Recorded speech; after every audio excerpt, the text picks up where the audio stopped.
Bueno, entonces vamos a hablar de la farmacocinética y la farmacodinámica de los antibióticos restantes que habíamos hablado. Vamos a hablar sobre estos 5 antibióticos, entonces ceftriaxona, amoxiclavulanato, ampicilina, acitromicina y claritromicina. Para iniciar, pues con la ceftriaxona, pues muy a grosso modo en cuanto al mecanismo de acción, pues sabemos que es un beta-lactámico, es una cefalosporina de tercera generación y va a actuar como un bactericida.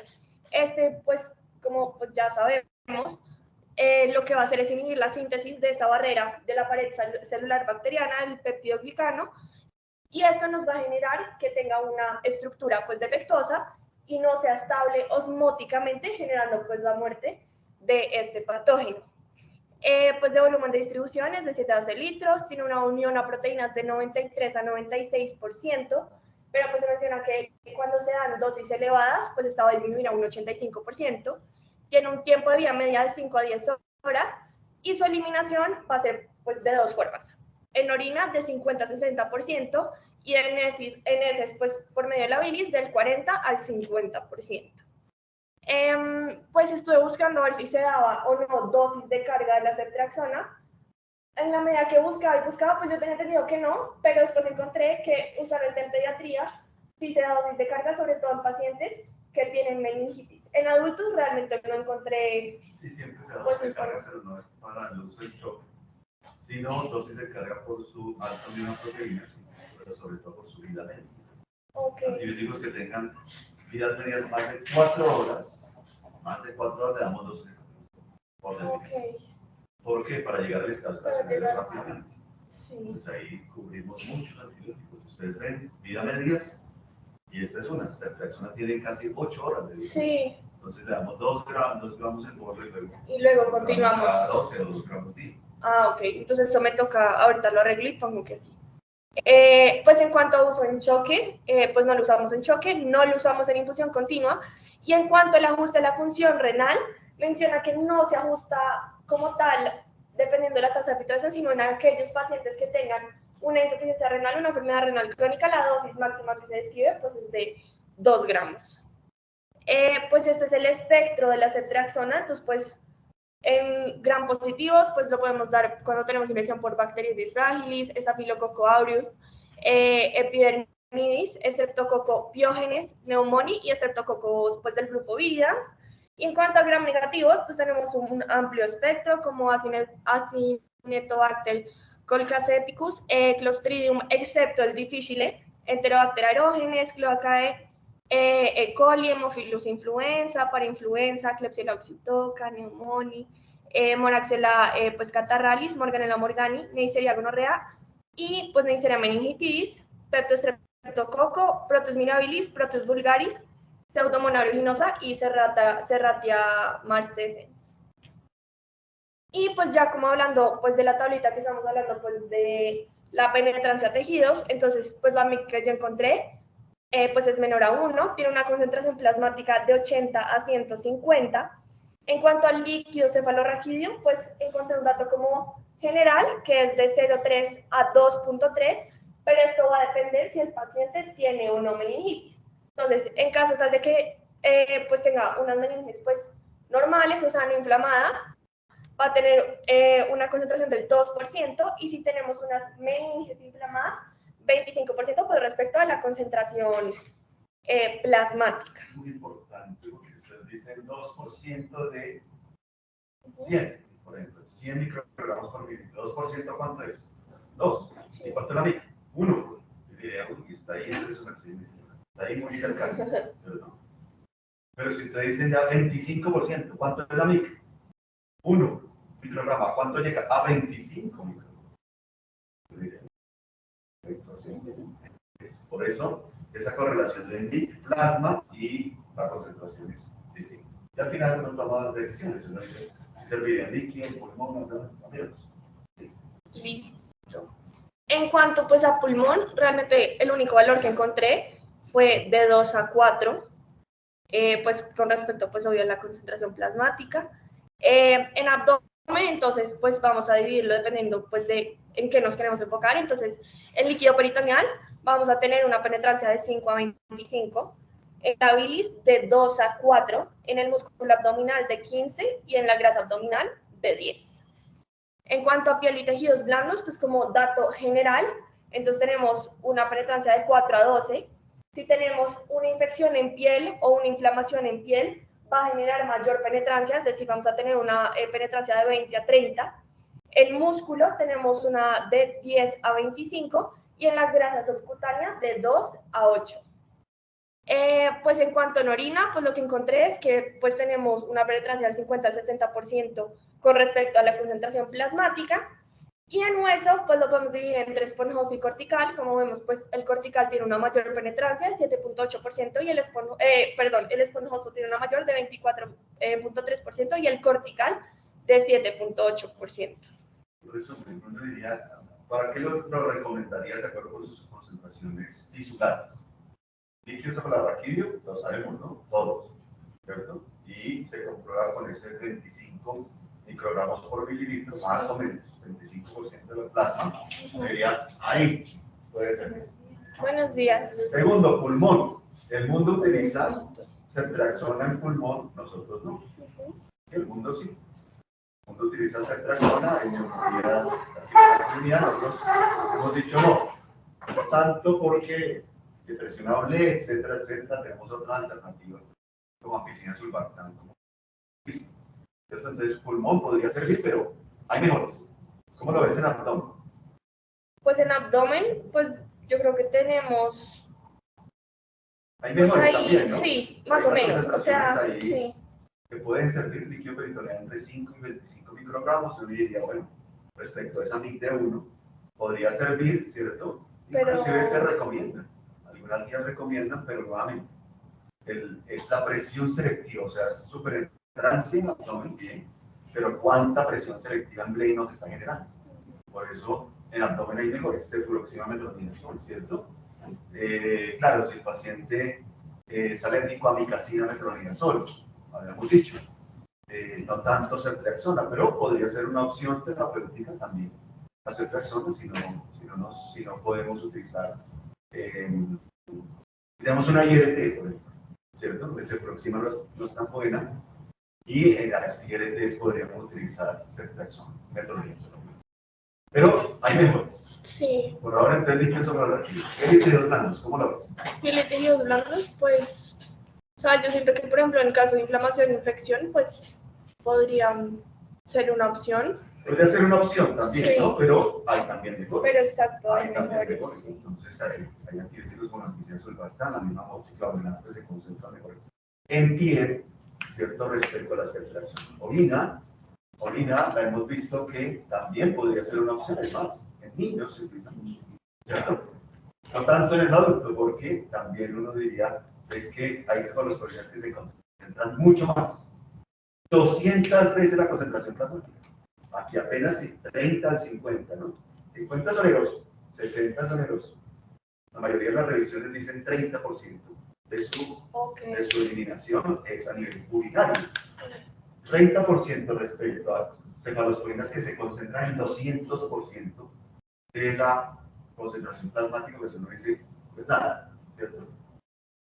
Es mejor otras cefalosporinas, por eso en orina casi no la recomendamos, claramente, ¿cierto? Y hueso, de igual manera, hay cefalosporinas que se concentran más, ¿cierto? Lo hemos revisado, ¿verdad? Hay mejores cefalosporinas, ¿cierto? Entonces uno diría, entonces ceftriaxona ¿en qué?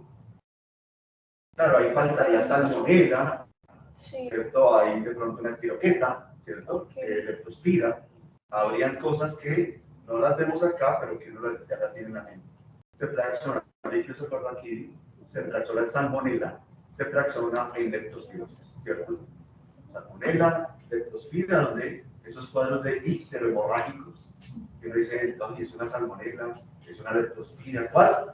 Ceftriaxona, y con eso se cubre la mayoría de esa parte.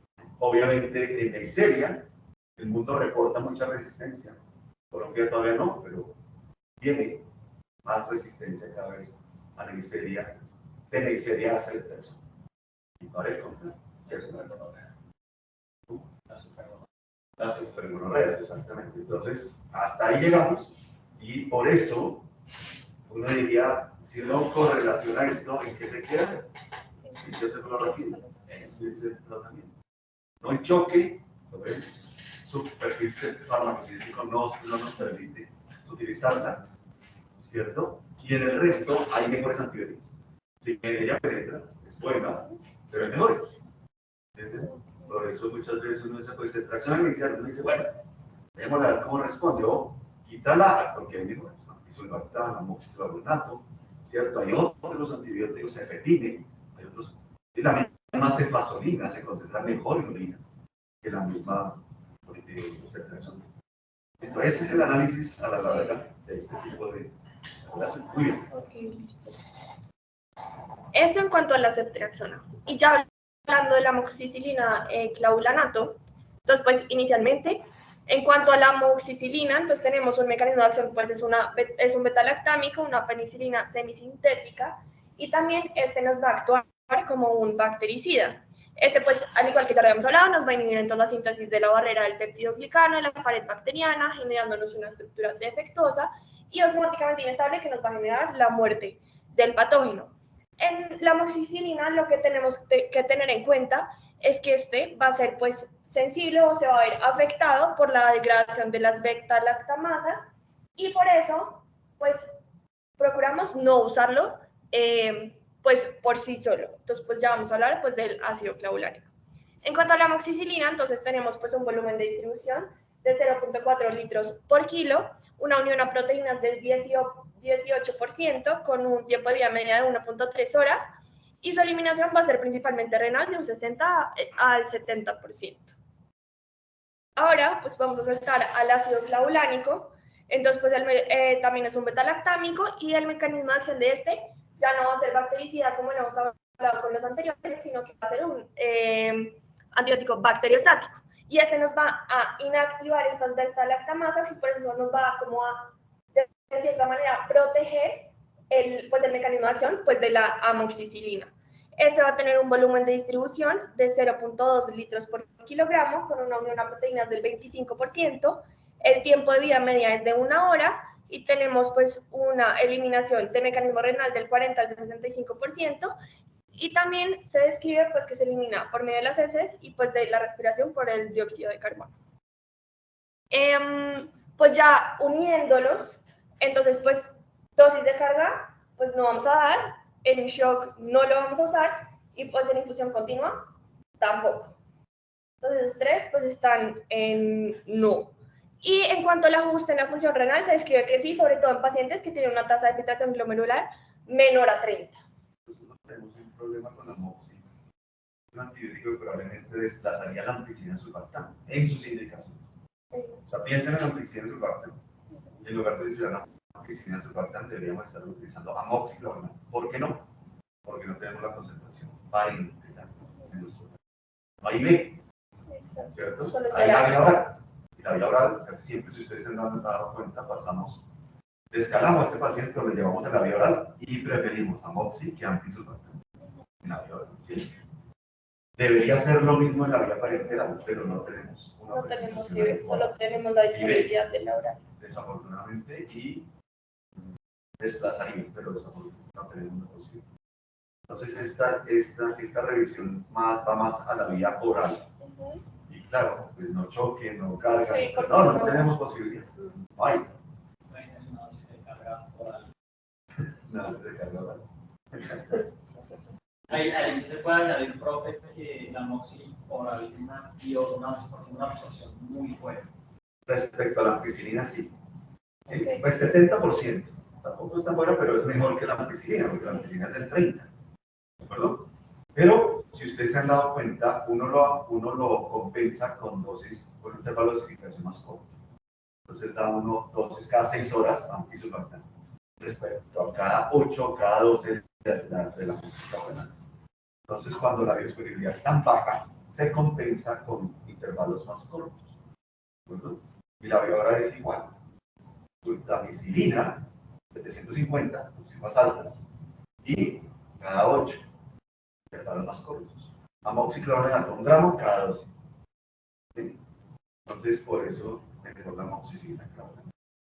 Ok. Pues ya hablando en cuanto al espectro de la amoxicilina clavulanato, se encontró esta tablita. En cuanto a los gram positivos, nos habla de que pues tenemos un espectro contra Enterococcus fecales, Gardnerella vaginalis, Staphylococcus aureus, Streptococcus tanto agalactae como Pneumoniis, como pues Piógenes, y pues Streptococcus pues del grupo Viridans. En cuanto a los gram negativos, tenemos entonces pues un espectro para Capnocitofaga spp, Eikenella corrodens, Haemophilus influenza, Moraxella catarrhalis y Pasteurella multocida. Y pues en cuanto a microorganismos anaerobios, entonces tenemos para Bacteroides fragilis y para Fusobacterium nucleatum. Capnocitofaga, Eikenella y Pasteurella, mordidas. Perro humano, perro gato. Asocien eso de una vez, mordedura, que ustedes le quieran poner antibiótico. Amoxiclavulanato, y el Ok. Y pues antes pues, de presentar la tablita pues, que estamos cuadrando para la penetrancia en tejidos, les traigo esta tabla que dependiendo del microorganismo tenemos un punto pues, de ese corte de sensibilidad diferente. Entonces, pues hay unos claramente que tenemos pues un punto de corte puntual, valga la redundancia, como Haemophilus influenza, Moraxella catarrhalis, que es menor a 1, sensible, mayor a 1, pues resistente.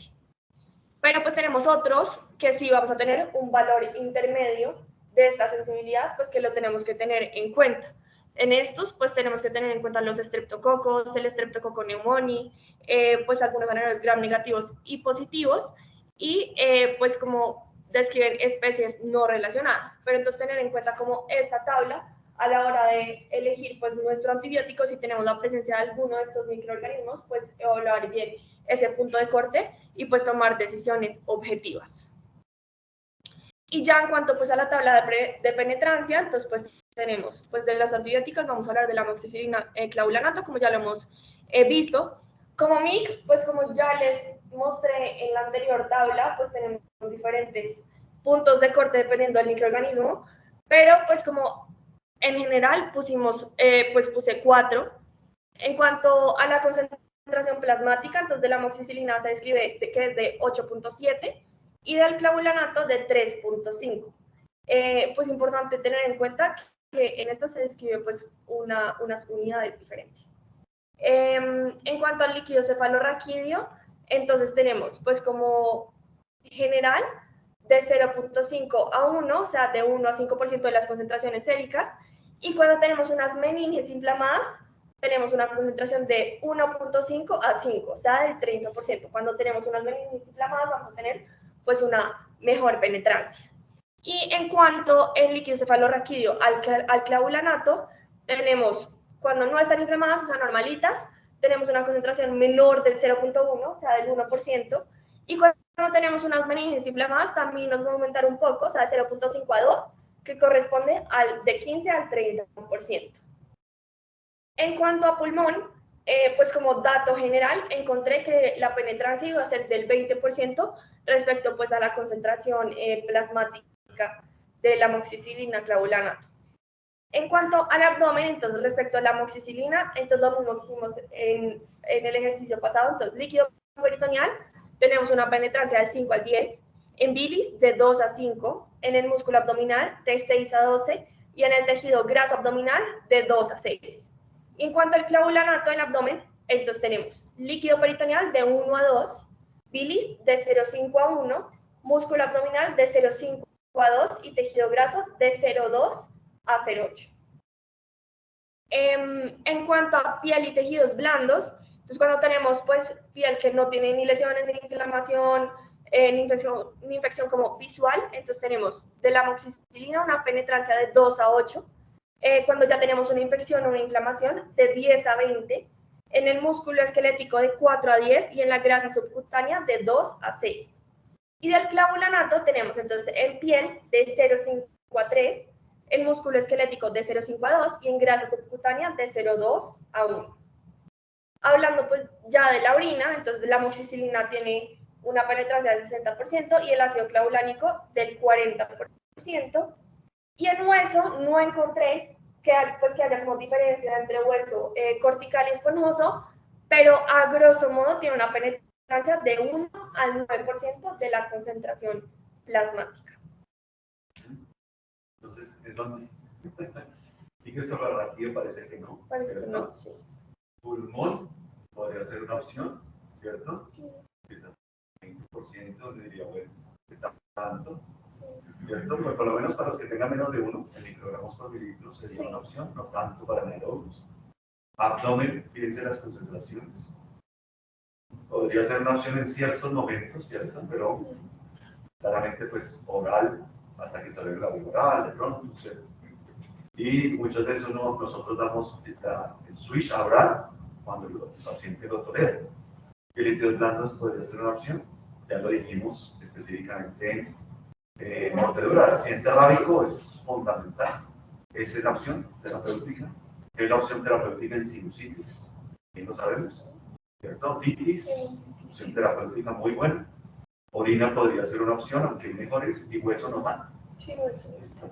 Entonces, esa es el redondeando el tema. Listo, gracias, doctor. Sí. Continuando, entonces vamos a seguir con la ampicilina solita. Entonces, recordar el mecanismo de acción, que es bactericida, va a inhibir la síntesis de la pared celular por la unión a las PBPs. Tiene un volumen de distribución entre el 0,17 y el 0,31 litros por kilogramo. La unión a proteínas va a ser entre el 14 y el 20%, la vida media de 1 a 2 horas, y la eliminación va a ser principalmente renal. En cuanto a la ampicilina, dosis de carga no vamos a dar, no se dan pacientes en shock y tampoco se da en infusión continua.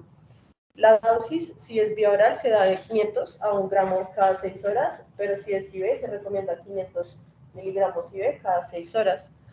En pacientes críticos, leí que se puede incrementar la dosis hasta 3 gramos cada 6 horas.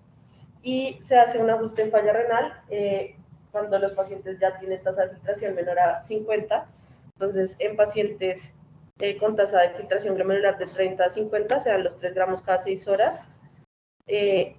Tasa de filtración glomerular de 10 a 30, se aumenta el intervalo de tiempo, entonces se da la misma dosis, pero cada 12 horas. Y en pacientes con tasa de filtración menor a 10 o en pacientes en hemodiálisis se recomienda 3 gramos día.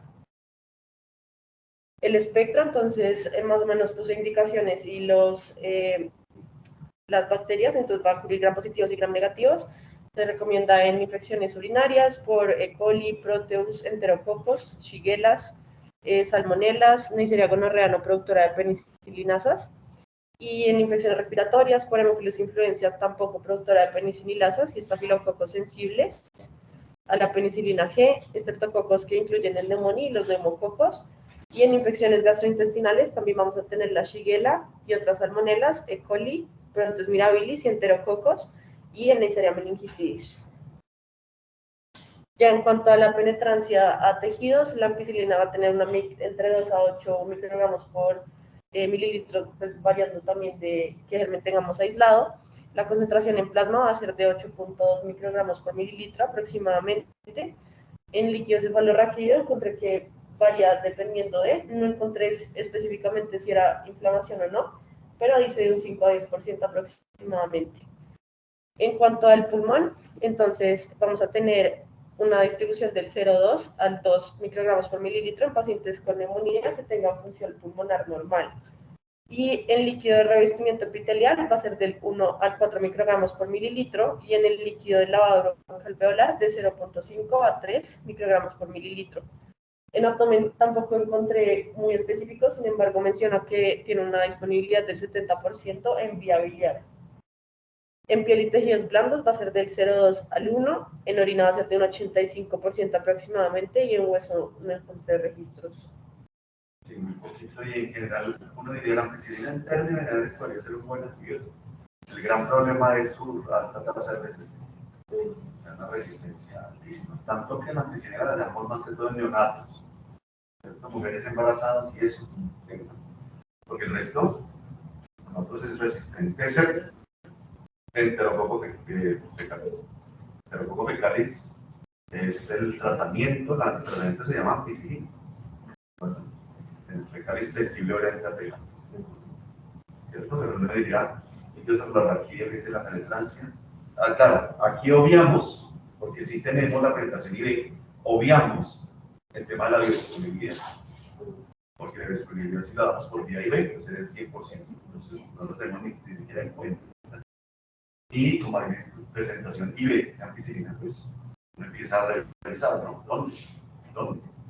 Y claro, pues en sepsis neonatal es la opción terapéutica, ¿no? Pero esas son honduras que solo dejamos a pediatras, a nuestra experticia, ¿no? Es la idea. Para el paciente adulto, probablemente, donde tengamos una enterococo fecalis sensible, ampicilina podría ser la opción en cualquiera de estos, ¿no? En orina, muy bueno, abdomen probablemente, bueno, pulmón no tenemos tanto fecalis, más abdomen, líquido raquídeo y mejores opciones de pronto en penetrancia. Pero claramente el principal, el primer sitio, el fecalis es orina o abdomen, y aquí la ampicilina. Solita en la orina, ampicilbactam, combinada en abdomen. Y específicamente es un tratamiento más dirigido, más que empírico.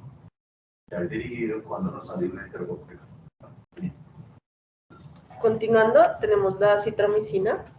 El mecanismo de acción va a inhibir la síntesis de las proteínas por la unión a la subunidad 50S del ribosoma y en sí, entonces va a inhibir la translocación de los péptidos.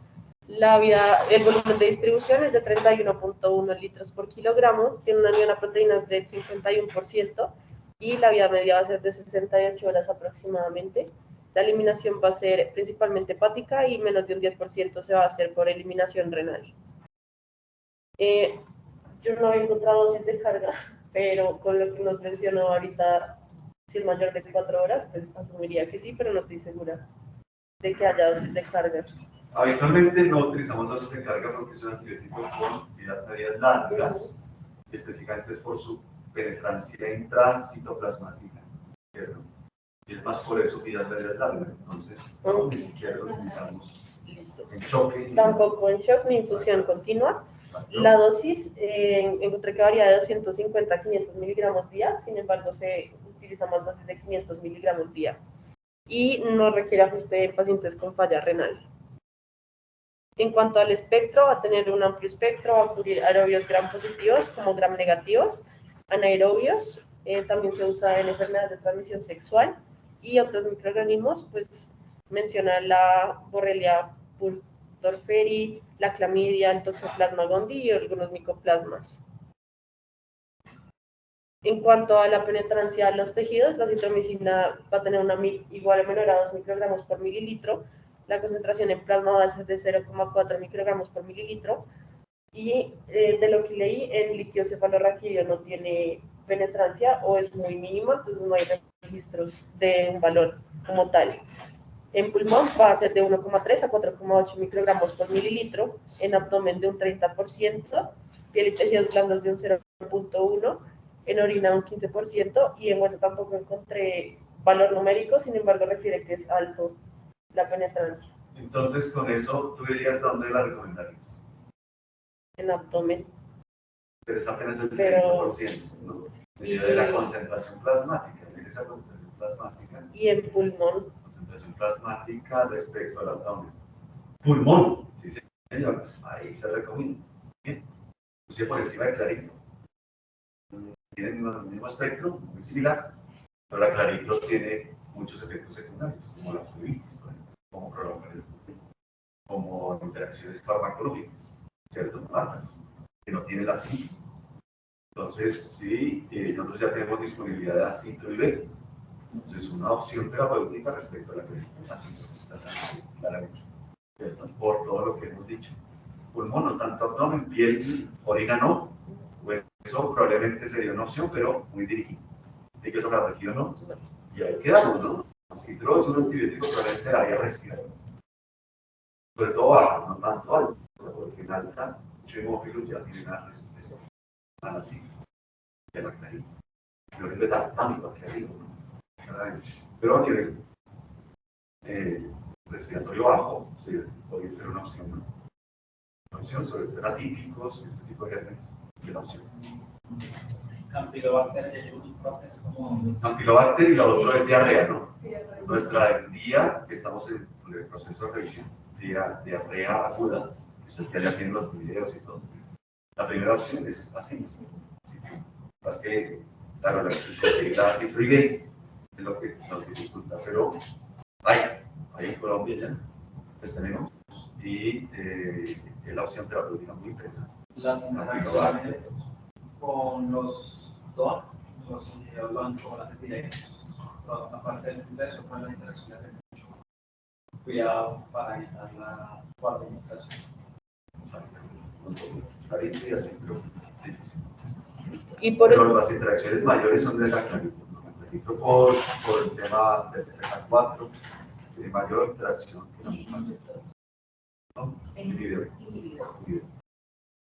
Y por último, la claritromicina. El mecanismo de acción es principalmente bacteriostático, va a interferir en la síntesis de las proteínas sensibles cuando se ligan a la subunidad 50S. Sin embargo, vi que es dosis dependiente y cuando se da dosis alta puede tener un efecto bactericida. Tiene un volumen de distribución de 0,5 a 1 litros por kilogramo y una vida media de 2 horas. Y la eliminación va a ser principalmente renal en un 60%. En la claritro no damos dosis de carga, no se da en pacientes con shock y tampoco se da en infusión continua. La dosis va a ser de 500 miligramos cada 12 horas y se va a hacer un ajuste únicamente en pacientes con tasa de filtración menor a 10 o en pacientes en hemodiálisis en donde no se da cada 12 sino cada día. El espectro va a cubrir aerobios gram positivos como aerobios gram negativos. En esos pues tenemos Staphylococcus aureus, Piógenes, Pneumoniae, y los gram negativos, influenza para influencia, moraxella, gonorrea y legionela pneumofilia, otros como el microplasma pneumoniae y la clamidia pneumoniae, y en otros microplasmas también, microbacterias, perdón, también. En cuanto a la penetrancia en los tejidos, la MIC también va a ser igual o menor a 2 microgramos por mililitro, en plasma de 2 a 3 microgramos por mililitro, en líquido cefalorraquídeo tampoco encontré registros, porque también la penetrancia es mínima. En pulmón va a ser del 10 al 20%, en abdomen de un 85%, piel y tejidos blandos de un 0 a un 4%, en orina un 15% y en hueso no encontré registros. De acuerdo, entonces con eso que pulmón, ¿no? Y abdomen. Pulmón, digamos que abdomen podría ser, pero muy dirigido, muy dirigido. Y a diferencia de la citro, la claritro podría ser una opción, por ejemplo, en el helicobacter, aunque la resistencia ya es muy alta, el helicobacter. Pero en diarrea no, es mejor la citro, claramente el pulmón, por lo que hemos dicho. Pues cualquiera de las dos, pero mejor la citro. Y el resto, el pulmón probablemente se utiliza en algunos pacientes con neumonía multilobar, efecto inmunomodulador, aunque unos también dicen sí, otros no. Por ahora uno lo podría utilizar, ¿no? Entonces dejamos ampicilina, sulfato, pictazotril como opciones terapéuticas, efectivo y clarito como opciones. Pero el resto, nada, ¿no? Listo. Bueno, muy bien, preguntas. Yo te la voy a relacionar eso.